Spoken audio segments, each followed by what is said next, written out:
రామ్ గోపాల్ వర్మ ఎందుకు పరారులో ఉన్నారు? ఎందుకు పోలీస్ స్టేషన్ కి ఈరోజు అటెండ్ కాలేదు? ఆయన పరారులో ఉండడానికి కారణం చంద్రబాబు పవన్ కళ్యాణ్ గారేనా? అసలు ఆయన మీద ఎందుకు కేసు పెట్టారు అండ్ అలాగే ఈ రోజు పరారులో ఉండడానికి కారణం ఏంటో తెలుసుకుందాం రండి. Welcome back to our channel guys.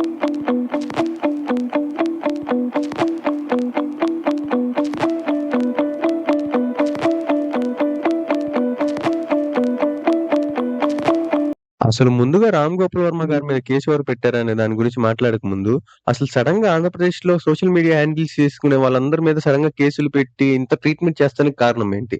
కొన్ని వీక్స్ బ్యాక్ మనం డిప్యూటీ చీఫ్ మినిస్టర్ అయిన పవన్ కళ్యాణ్ గారు హోమ్ మినిస్టర్ గారిని ఒక డైలాగ్ చెప్పారు ఒక మీటింగ్ లో. అసలు అనిత గారు మీరు ఏం చేస్తున్నారు? ఏం పట్టించుకోవట్లేదు. నేను హోమ్ మినిస్టర్ తీసుకుంటే కనుక నెక్స్ట్ లెవెల్లో ఉంటుంది. చాలా జాగ్రత్తగా ఉండాలి మిగతా వాళ్ళందరూ అని వార్నింగ్ ఇచ్చారు. దానికి అనిత గారు కూడా హోమ్ మినిస్టర్ గారు చాలా చక్కగా చేశారండి. ఆయన డిప్యూటీ సీఎం. ఆయన నన్ను అనే హక్కు ఉంది. కాబట్టి ఆయన సీఎం కాబట్టి డిప్యూటీ సీఎం కాబట్టి ఆయన నన్ను అన్నారు నేను దగ్గరుండి అన్ని జాగ్రత్త చేస్తా అని. సోషల్ మీడియాలో పొలిటికల్ గా ఫ్యామిలీ వాళ్ళని లాగి అబ్యూస్ చేసిన వాళ్ళందరినీ తాట తీశారండి.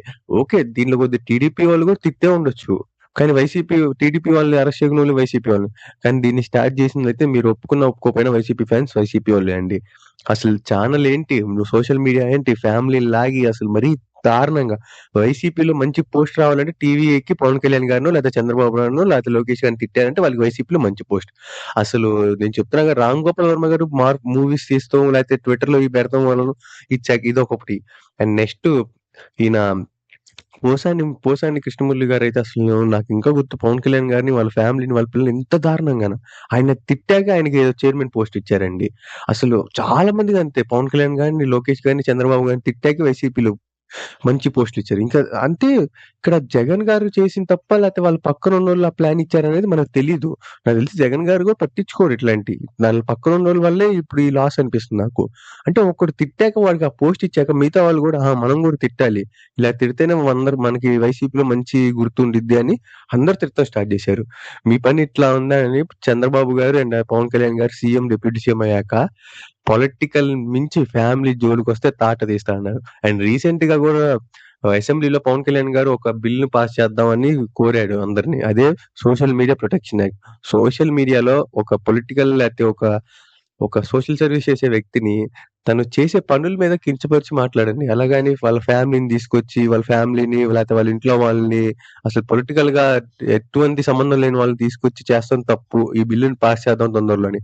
అండ్ ఇప్పుడు చెప్తున్నా, ఒకవేళ నెక్స్ట్ వైసీపీ వచ్చినా గానీ చాలా మంది భయపడతారండి. టీవీ ఎక్కి ఒక వ్యక్తిని బూతులు తిట్టి ఫ్యామిలీని లాగాలంటే. నాకు తెలిసి ఇది 100% కరెక్ట్ అనిపిస్తుంది నాకు, పవన్ కళ్యాణ్ గారు లేదా సీఎం చంద్రబాబు నాయుడు గారు చేసింది. ఎందుకంటే పొలిటికల్ గా వాళ్ళని ఎదురుని వాళ్ళు చేసిన తప్పుల్ని చెప్పండి. అంతేగాని ఫ్యామిలీని తీసుకొచ్చి చేస్తాం అనేది ఎంతవరకు కరెక్ట్ అని నాకు తెలియదు, అర్థం కావట్లా. ఇప్పుడు రామ్ గోపాల్ వర్మ గారి మీద కేసు పెట్టినవారంటే ఒక టీడీపీ నాయకుడండి. ఆయన ఒంగోలు పిఎస్ లో ట్విట్టర్ లో చంద్రబాబు నాయుడు గారు, పవన్ కళ్యాణ్ గారు అండ్ అలాగే లోకేష్ గారి ఫొటోస్ మార్చేసి చాలా దిగజారి పోస్టులు వేశారు. అండ్ అలాగే చాలా మార్ఫింగ్స్ వేసి చాలా ఇబ్బంది పెట్టారు. చాలా కించపరిచారు డిప్యూటీ సీఎం అండ్ అలాగే ఐటీ మినిస్టర్ అని కేసేశారు. అయితే రీసెంట్ గా మీరు ఈ ఫోటో చూసే ఉంటారు. పోలీసులు వెళ్ళి ఆయనకు నోటీస్ ఇచ్చారు. కానీ ఇక్కడ 2 మాటలు చెప్తున్నారు. ఒకటి వచ్చేసి ఆయన పరారులో ఉన్నారు. ఒకటి వచ్చేసి ఆయన ఆల్రెడీ పోలీసులకి నాకు ఈ రోజు కుదరట్లేదని ఒక లాయర్ ద్వారా నోటీస్ పంపించారని చెప్తున్నారు. ఏది నిజం ఇంకా తెలియట్లా. ఫస్ట్ వచ్చేసి ఆయనకి నోటీస్ ఇచ్చి ఈ రోజు ఒంగోలు పిఎస్కి వచ్చి హాజరవ్వాలని చెప్పారంట. కానీ ఆయన రాకుండా ఈ రోజు రాలేదని పోలీసులు వెళ్ళి ఆర్జీవి గారి ఇంటి ఎత్తితే ఆయన పరారులో ఉన్నారని చెప్తున్నారు. అండ్ ఇంకోటి ఏమంటారంటే ఆయన ఆల్రెడీ తన లాయర్ ద్వారా నోటీస్ పంపించారు పిఎస్ కి, ఈ రోజు నాకు కుదరట్లేదు, వేరే పని ఉంది, నాకు హెల్త్ బాగోట్లేదు అండ్ నెక్స్ట్ ఒక 1 వీక్ లో వచ్చి అటెండ్ అవుతాను అని నోటీస్ పంపించారని చెప్తున్నారు. ఏది నిజం అనేది ఇంతవరకు బయటికి రాలా.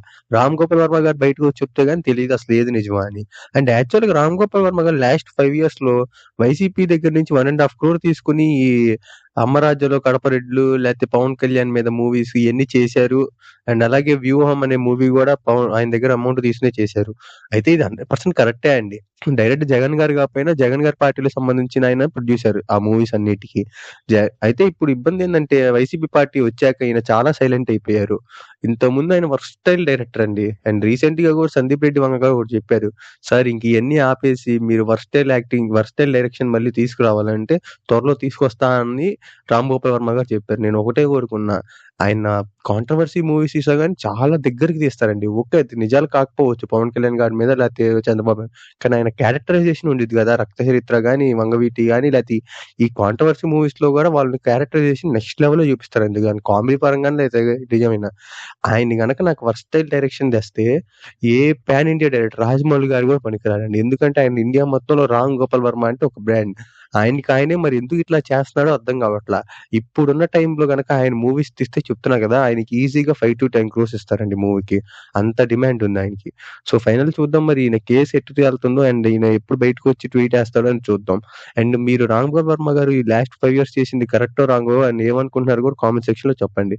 అండ్ అలాగే 'రామ్ గోపాల్ వర్మ' గారు మళ్ళీ బ్యాక్ ఆయన పాత మూవీస్ లాగా అన్ని వర్స్‌టైల్ డైరెక్షన్ చేయాలని మీరు కోరుకుంటున్నారో కూడా కామెంట్ సెక్షన్‌లో చెప్పండి. And that's it for today video guys. See you in the next video.